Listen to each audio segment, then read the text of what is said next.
We have an interesting conversation today. Does money matter? Sometimes. Always. I think that's the only reason I did it, because it'll piss some people off. So when I rode the DesertX, it didn't feel like an adventure bike. It felt like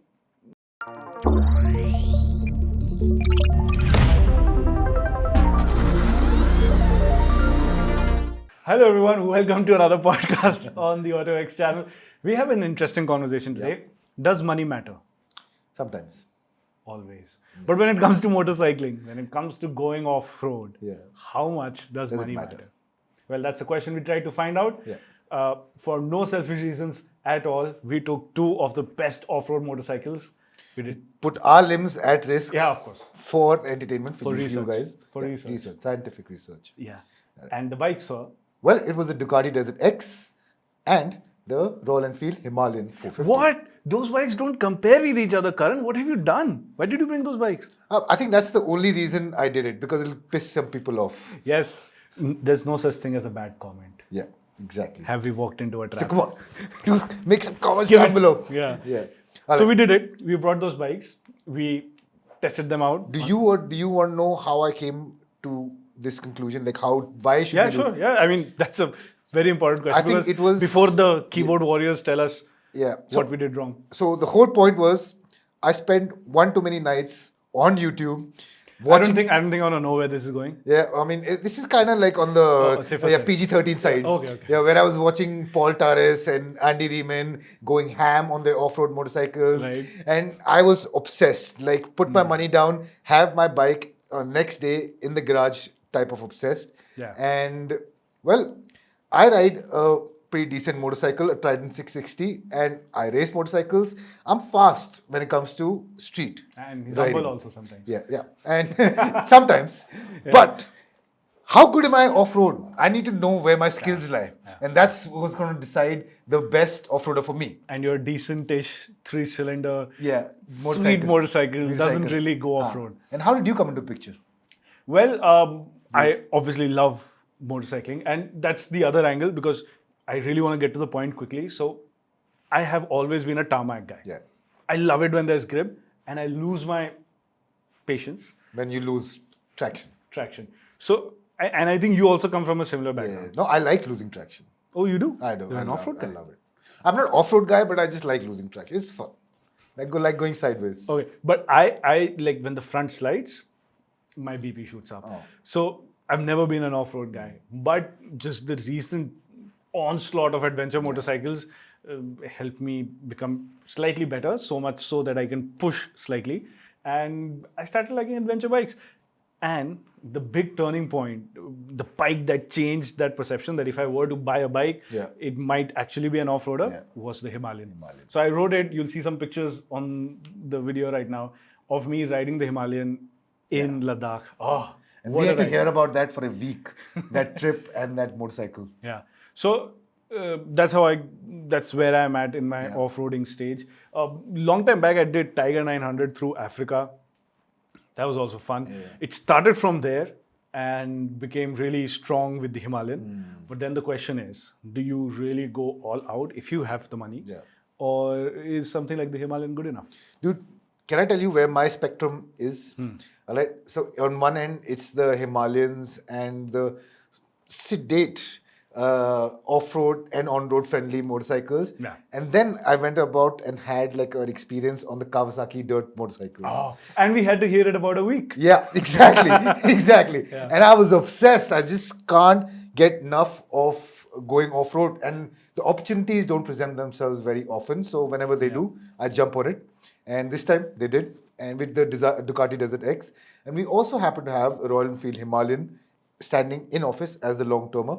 So it'd just be fun and entertaining and informative to know how both motorcycles go about their business. Yeah, I mean, it's not really a comparison per se, Yeah. but it's a comparison of the experiences Ourselves. of ourselves, our limited skill levels, and these fantastic bikes that are there. We want to start with the first impressions of just when I took the DesertX first and you were taking the Himalayan home. So by all means, Himalayan. This was me riding it in the city for the first time. Yeah. I just didn't get time to hop onto the motorcycle, And last I rode it was in the Himalayas. Yeah. It was Himalayas. a lot of fun. Yeah. So when I did that, the story that a lot of Unfolded. people talked about, including myself, was that we didn't have the whole suite of power. You know, that we had power loss because altitude, less oxygen, you know, and all that stuff. Did it make a difference? It was as good as I remember. I don't think the difference was that much. So if you're someone who's seen a lot of these first ride impressions and think that, oh my God, it's going to be so much powerful when you're down in the plains, I mean, it is, Yeah, but it not is what that- it is. It's not a Not to big make a difference. Yeah. But yeah, so this was me getting familiarized with it. And for some reason, the image in my mind was the Himalayans really big. Because whenever I would park, Yeah. so I'm driving a car mostly in the long-term fleet because the keys have already been snatched up to the Himalayan. So whenever I would park, I would always look at the Himalayan. Yeah. Nice bike, nice memories. But I would always think, and I think I've mentioned it to Yeah, you yeah. otherwise on other times, that it's too big. I don't know if I can really take that on- bulky of a bike and think of it as an everyday motorcycle. But when I got back into it, instantly I remembered just how agile it is, easy to maneuver, and it doesn't really feel like a gigantic bike. So that was my first impression with the Himalayan. What is yours? So I'm going to talk about the Desert X, and it was somewhat of a similar experience where I did perceive it to be a big, heavy 937cc, 110 bhp, like 96 Nm, if I'm not wrong, monster. But it turned out to be a Nice. Yeah, it Selection was of words. Monster. monster. Oh, So, so it was big and heavy. So just to let our viewers know why we did that Yeah. expression, it's because it has the Monster's engine. Yeah, That's it. and- That's how That's low it. our bar of excitement funny is. comedy is. Yeah. So it was big and heavy, but until you start moving, then it just sort of conforms around you. It's easy to maneuver in traffic, and with the torque on offer and how easy and agile and nimble it is, when it does become. I think it was an absolute blast. I was a hooligan. Like if someone passed me as me, I would. There would be some cuss words. That's how much fun I was having. Yeah. So I think it was a good experience on road. Really don't expect the Desert X to handle as well as it does on road, and I think that's the same case with Himalayan, Yeah. and that's an underlying story here. The interesting bit is that there are a lot of similarities Yeah. in what the final product has come to be, although the approaches have been like different. But when I rode the Desert X, so let's quickly compare notes. When I rode the Desert X, it didn't feel like an adventure bike. It felt like, obviously not a street naked, but something really sporty. I mean, it's a Ducati at the end of the day, and they proved it. The Himalayan, on the other hand, did not feel like a Royal Enfield at all. That was my experience. Like I owned a Royal Enfield and at one point in time, and it is just unlike anything they've ever built before. It's a really good product So, first thing, on the road, on the road. key differentiators, why should you spend more and why you shouldn't spend so much? So for the Desert X, it does give you more power. It does give you that presence, which, you know, if you are buying that motorcycle, to some extent in India, you are looking for that road presence. And it is maneuverable and nimble enough that, okay, I had it and I used it for my everyday commutes. Basically, it's friendly in the city, it has power, gives you the road presence, and just sounds so sweet on the boil. So, why won't you buy it? That's why you would buy the Desert X and why you would buy the Himalayan, is because it can do 80% of what the Desert X can. You know, very interesting. Sorry, I'm cutting you. Yeah, in. yeah. So, when you were saying this, I obviously had an idea you're going to say a percentage of how much it does. 80%. No way. That's what I was also Yeah, thinking. yeah. Well, brilliant minds. Huh? Yeah, of course. So, by the way, I have this. It's not a theory. It's proven now that the Himalayan can do 80% of what the Desert X can on road, and the Himalayan can do 80% of what the Desert X can off road. I gave away the result right now. But based on our skills. Based on our our skills. humble skills. Yeah. Like if you were your late night YouTube favorites that you spend nights watching. Yeah. If you For were them, one of it'll those- probably be like, they can really exploit. Yeah. And if you want that, then I think the percentage would be a lot different. Yeah, maybe like the Himalayan probably be able to do 60% of what the. So just to give a reference to all our viewers, on a scale of 1 to 10, 1 being you're a brand new rider and you've just bought a bike and it happens to be an Himalayan. off-road-ish bike like a Yeah. V-Strom 250 or a X-Pulse or something like that. Yeah. And you're just starting out. Yeah. And 10 being you're a Instagram celebrity and Yeah. you're doing really cool stuff. Yeah. Where would you place yourself? I think off-road. Overall, in adventure motorcycling. Overall, adventure motorcycling, I would have to say, I'm Okay, 7. yeah, that, good point. We should break it down into two. Yeah, So on-road and regular off-road. motorcycling and technical off-road, Yeah, okay. off-road experiences. Okay. What would be your rating? So regular off-roading, 8. Regular motorcycling. Yeah. So I would rate myself 8 when it comes to everyday motorcycle techniques and 5 when it comes to technical off-roading. And I'm being pretty humble here. Like that's Wow. Okay. because I could have said 6 or 7. Yeah, I mean, of course. Yeah, but like I feel I can improve a lot more and I there's a think- lot more to learn. Yeah, I think the Ducati made us realize. Yeah, that. Ducati. So yeah, that's the point. So I think a hallmark of a good adventure motorcycle is that it makes you see. I really when I was riding the DesertX, it made me feel I was like a 7 on that scale. Yeah. But in actuality, it was 5. Yeah. So I think that's a hallmark of a good motorcycle. So same. I mean, road-wise, because I've always been like a road track guy, I would give myself 8 and a half ish. But off-road, since I've done it a bit, I won't give myself a 5, but maybe 6.5 ish. Yeah. But this made me feel like a solid 8. Yeah.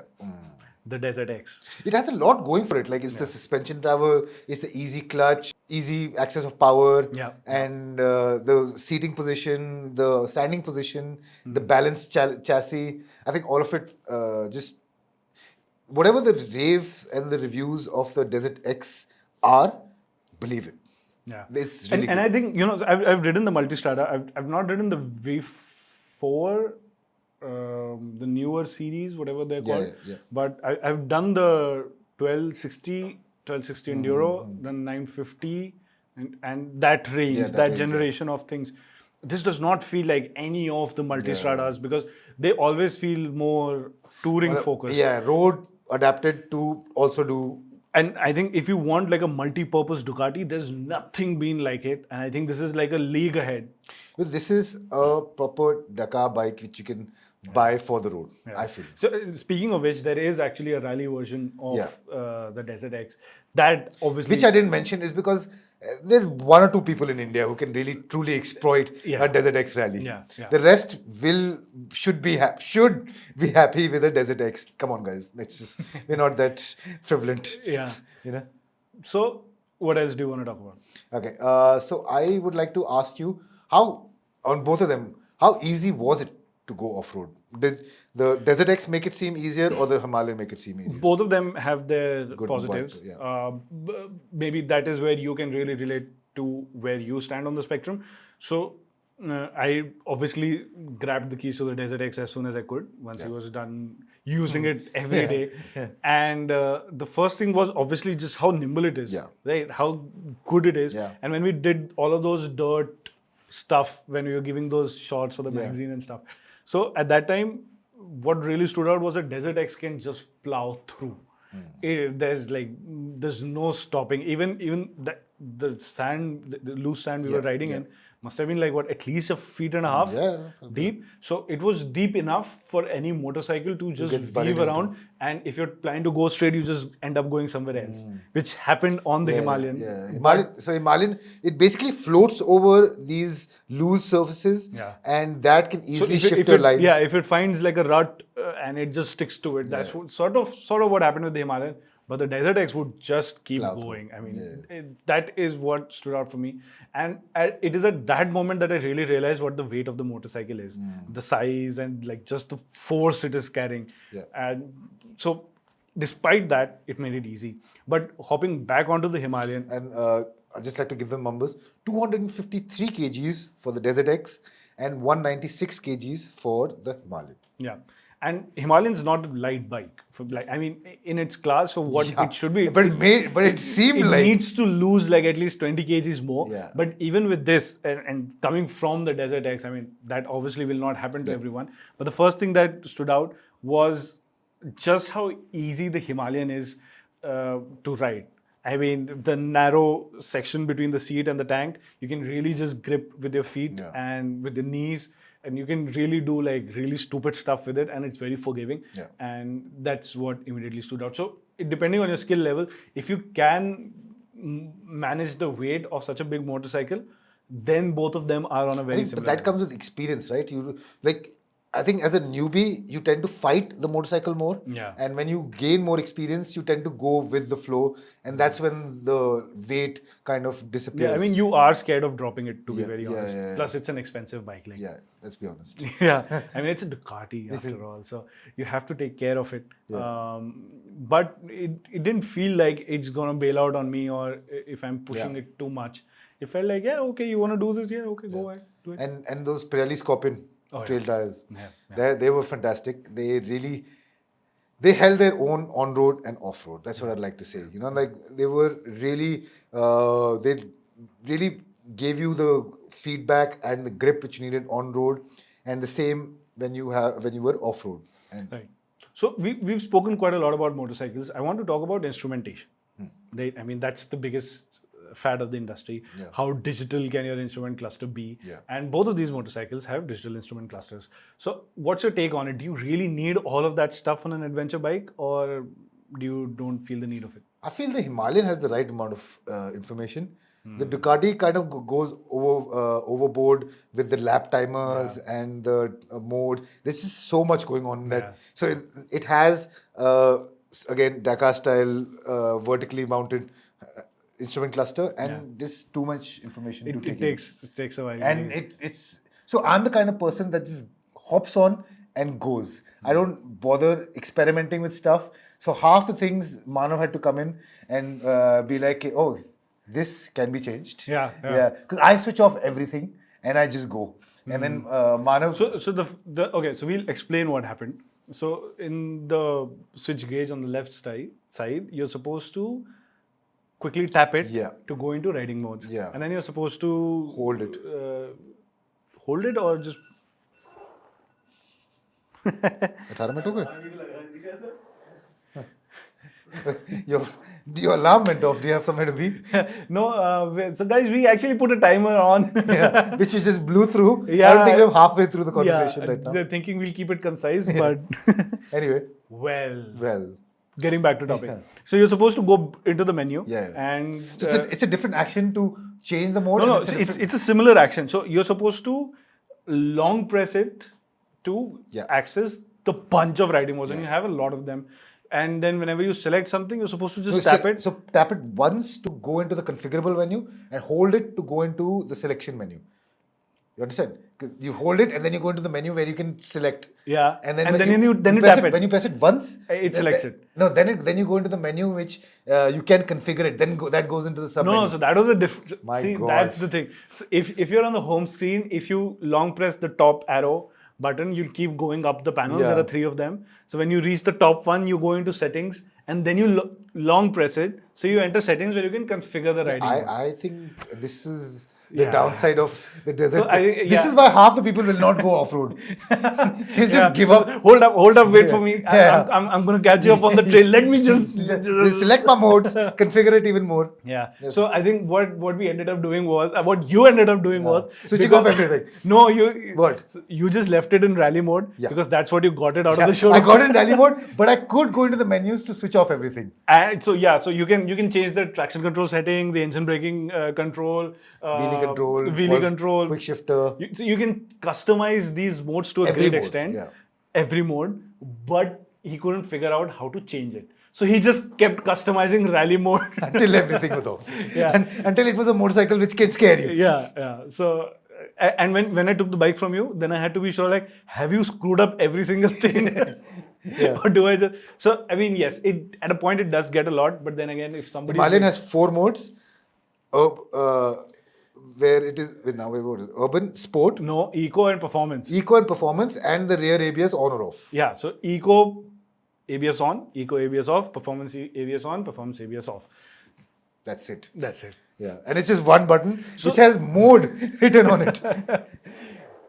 Yeah, and in its own right, even that's quite a lot. It's a handful of a thing to do, but it is what it is. It's better. Question though. Did you, once you figured out how to change the modes, did you play around with the screen afterwards on the Desert X? Still not.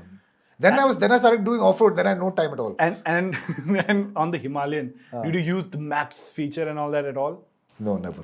I also did not. My God, this is such time consuming. Like we should just like get back to basics right Yeah. now. So that was the entire reason why I picked up the conversation about instrumentation, yeah. because 'Cause as we found out, I think it distracts you from actually going out and learning.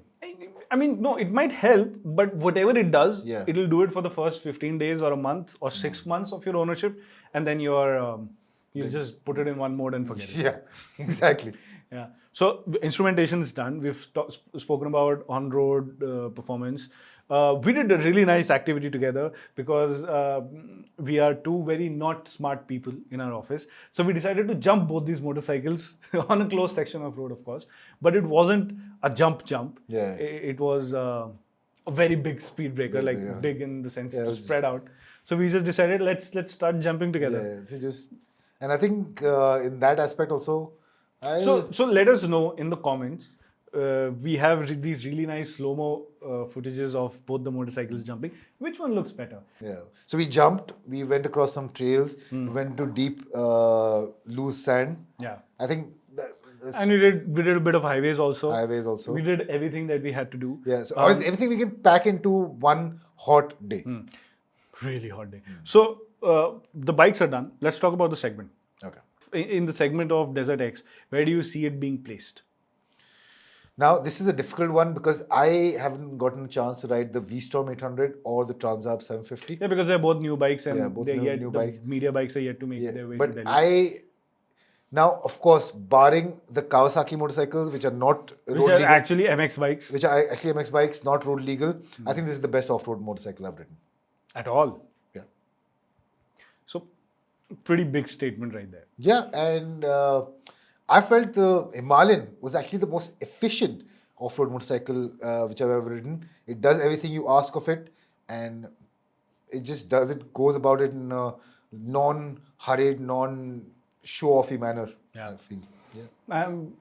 I would say the same. I completely agree with you. But I have ridden other bikes on the Ducati DesertX price bracket, barring the new GS and the new Transalp and 800. I've not ridden a lot of newer motorcycles in the segment. So coming from the Multistradas and coming from the Tigers, I think the DesertX actually cracks the code of being a bike that you can tour on.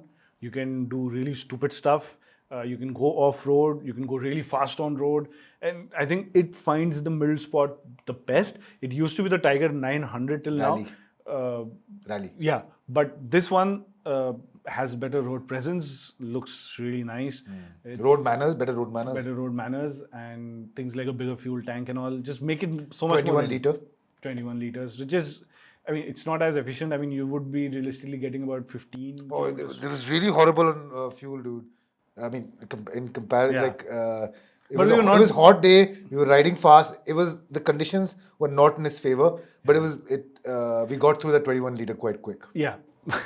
Yeah, we did that. But interestingly, the range on the DesertX, it's quite finicky. It's quite finicky, and every time I filled it up, it said 380, and then I rode out the fuel pump, and it was 195. How fast did you exit the fuel pump? Exactly. Do you see that? Do you see my skills levels, guys? Yeah, it happens. The bike was like, whoa, hold on. I can't do this. Double the fuel in the engine. Just pessimistic as hell when it comes to range. Yeah. Or maybe because Distance to empty. Yeah, because it was you on it. Yeah. I think I want to talk about wheels. Okay. Oh yeah, of course. Right? Both of them 21-inch wheels. Yeah. Off-roadish tires, spoked wheels. Yeah.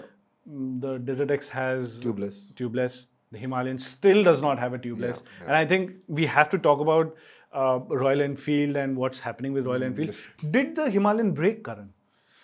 Not really. Not at all. Not at all. I was trying to keep it mystery. No. Why was that? Because we didn't put low quality crash guards on Aftermarket. Any aftermarket crash guard whatsoever. Yeah. Don't do that. I mean, that's just silly. Don't do that. Yeah. If you really want to be safe, board the metro or whatever. I think we're going pretty hard on the jumps as well. We were going. You remember that moment? Wait, so now the pictures come up on the screen where this is a picture from your first ride. Yeah. Your suspension is all bounded out. Yeah, drag bike. Yeah. And then another picture from this shoot. Yeah, so you'll see in these pictures the rear suspension's fully compressed. Yeah. I mean, I won't be surprised if the fender is touching the rear tire. Yeah. It looks like a drag bike. It looks really nice. Maybe Royal Enfield should make a Drag drag bike. spec Himalayan. But even then, I only realized it when I was seeing the Yeah, pictures, yeah. not at that time. And during one of the jump takes, I landed so hard, and I'm a fairly big rider also. I landed so hard, the stands graced Oh. the road. Yeah. So, but it's okay. Yeah. That's what the bike is meant to do. Yeah. It didn't break. Nothing break. So that is something you need to keep in mind. Just don't put silly crash guards on it. Genuine accessories. Is what we recommend. So the Himalayan didn't break. That's one. The other conversation about Royal Enfield I want to have is, where are the tubeless rims? Oh, I have no clue. I mean, Suppose- I love Royal Enfield, and the good people at Royal Enfield know that I really like what they're doing these days. But I mean, promising tubeless spokes and still not being there, that's just too much. Because if someone were to think about buying a bike and thought at that moment, maybe I'll wait for the tubeless. they're still waiting. Still waiting. And what do? Do you buy a bike right now and then buy new rims and then buy new tubeless tires and spend like 50 grand more? Exactly. It just doesn't make sense. I think they're now going to keep it for the rally spec version whenever it comes, but it should have been sorted out. But other than that, any other issues did you face on the Himalayan? On the Himalayan, I mean, No? I thought about long and hard. There's nothing. As I had just mentioned, it is a bike which just goes about its business, Yeah. gets everything done on road, off road, whatever you need. Now, interestingly, even Ducati, the images that they require really high maintenance. Yeah. Did you face any issues? No, I mean, financially, of course, I can't say. I don't want to see that. Yeah. But surprisingly, I thought it's going to be a pain to use in the city because of the heat dissipation. But the DesertX manages its heat so well and so smartly that I never got, like, my thighs were always at the right temperature. Those words in that sequence I did not expect were going to be sent on this podcast, but here we are. My thighs were okay. Crisp. Crisp. So, yeah. Yeah, So, so I think both motorcycles, you can go into them without a second, yeah. So, sorry to cut you in. Yeah. A question that I would have is, would you spec these motorcycles up with anything, or would you just ride? I take things off. No, so that is high level enthusiasm where you're doing weight reduction. Yeah. What I'm asking is, if I were to buy any of these bikes, would you buy any accessories or do some modifications to it other than Maybe weight reduction? just the small things, engine case cover, just protect it, like they will fall off road. And maybe if the minimalistic, genuine crash guards, maybe. Now, there's one thing I would want to point out about the Royal Enfield at this stage, because we shoot a lot, of course, with the motorcycle, and we do a lot of off-roading. We try to, at least, and sometimes the bike falls. And as a result, in one situation, the clutch lever, you'll see a picture of it, really like went to down. It just turned around on itself. Like a stray dog's tail. Yeah. And it's now at a point where only 2 fingers adjust. It's a proper off-road clutch, to be honest. So I don't know, they should have just given one of those ridges Those break-off parts so that if it falls, it's still usable. But I would have liked to see that on such an expensive motorcycle. Yeah. Is one thing I felt. Let's talk about the Himalayan, by the way. Yeah. And other than that, but nothing on the Ducati. Yeah. Spick and span. Flawless. So that's our observation. I think the biggest obstacle to overcome with the Ducati is its price. And the size. If you're willing to, it can be intimidating. So, it's a big bike. Yeah. But I think you can get used to the or you can get used to the price as well. Once it's either you're there or you're not there. Yeah, I guess so. Yeah. So if you're looking for it, well and good. So let's wrap it up. I think we've spoken Yeah. a lot about these motorcycles. I think the big question that we've kept for the end is: would you spend more if you have the money and go all out and buy a expensive flagship premium motorcycle? Because we've established the Scrambler, the DesertX is right there at the top. So would you go for that, or would you just? I think more than the money, I think it's, do I have the skills? And if I did have the skills, I would have already had a off-road motorcycle, which I'm done with. I've maxed out its ability, and then I'm graduating to the DesertX. And at your scale, because we've spoken about scale, what I still am not there at the DesertX's level. I feel that the Himalayan can teach me a lot more than the DesertX can, because I will be riding the DesertX with my butt cheeks clenched in half the situations. Wow. Like I quite a graphic explanation of yeah. Himalayan, your cheeks are relaxed. So I had the DesertX, and he had So on the butt clenching scale, on the butt clenching scale, I'm a 5. I think Himalayan would have been. And the butt clenching scale of Himalayan, I'm an 8. So lesser is better. Yeah. No, wait. Less is worse. Less is worse. We're so The bad lesser at the butt cheeks are clenched, the better. it. Yeah. So top tier advice. The AutoX guys. So I want to throw in a spanner in the works and a question. Do you just buy yourself an X-Pulse and call it a day? No. No? I feel that, I think, in my opinion, is too singularly focused. Singularly. Single channel focus. Singularly. That focus will always be that on road it's going to be a dud, and off road is where it's going to shine. Yeah. You know, and whereas Up to an extent. Yeah. And the Himalayan, I feel, can hit more Do more. aims, like crosshairs than that can. So I feel it's a more usable motorcycle. You know, you like the whole point of an adventure motorcycle is that you get out there, you have fun, you're excited to ride it the next day. And I'm sure if you have someone like the people I mentioned, Paul Tyrrell and Andy, when they have a DesertX in the garage, they're looking forward to it because they can hone the level of that motorcycle. And for me, Himalayan is what I'd look forward to build. And skip the X-Pulse stage. Yeah. I would agree on that. Until unless like you're really just not used to motorcycles at all, then obviously don't get a Himalayan. But if enough time passes, you might, if depending on how skilled you are, you might just outgrow the motorcycle really quickly. And then you go to a DesertX. From the X-Pulse? No, from the Himalayan. Wow. Some outgrowing that'll have to be. All right. So I think we bring it to a close. Any closing remarks?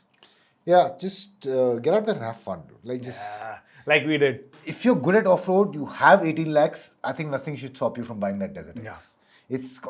It's Even if you're not so good at off-road, if you like agile motorcycles and fast Ducati-ish motorcycles, DesertX. And you do adventure riding. Yeah, and if on a tour, you have to justify it somehow. Yeah, what a bike. And Himalayan just does everything else on a budget. You don't need a reason to buy that. Yeah, so 2 really good motorcycles, and that's just the good state of off-road machines at least. Because so I think the Royal Enfield, like sort of everyday, mass use motorcycle. The DesertX, a little more niche, but so much more exciting. Yeah. You know. So so quite quite a. So the conclusion is our skill levels lie at the Himalayan, but we aim for the DesertX. Yes. So until unless you're really skilled, or if you have a lot of money, you want to spend it, buy yourself whatever you like. But between the two, the surprising bit was it was not a linear graph between these two motorcycles. It's not like you spend 3.5-4 lakh rupees on the Himalayan, and you spend 20 lakh rupees on that. So it's not like a 18 ex-showroom. So 20 on road. This is 3.5 on road-ish, depending on what variant you buy. So let's say 4 and let's say 20. So it's not like a 5 times increment in everything. Yeah. That's just how good motorcycles are. So, I mean, what we also learned was there are some fundamental requirements for an ADV which make an ADV good, and different motorcycles do it at different levels. Yeah. And Himalayan does it at A, and the DesertX, DesertX. Right at the top. Yeah, Right at the exactly. top. So, good day with the motorcycles, good conversation about motorcycles. Yeah, And that's what they're meant for. Should we drop them a teaser about what's coming up? What's coming up? We're not done with off-road motorcycles yet.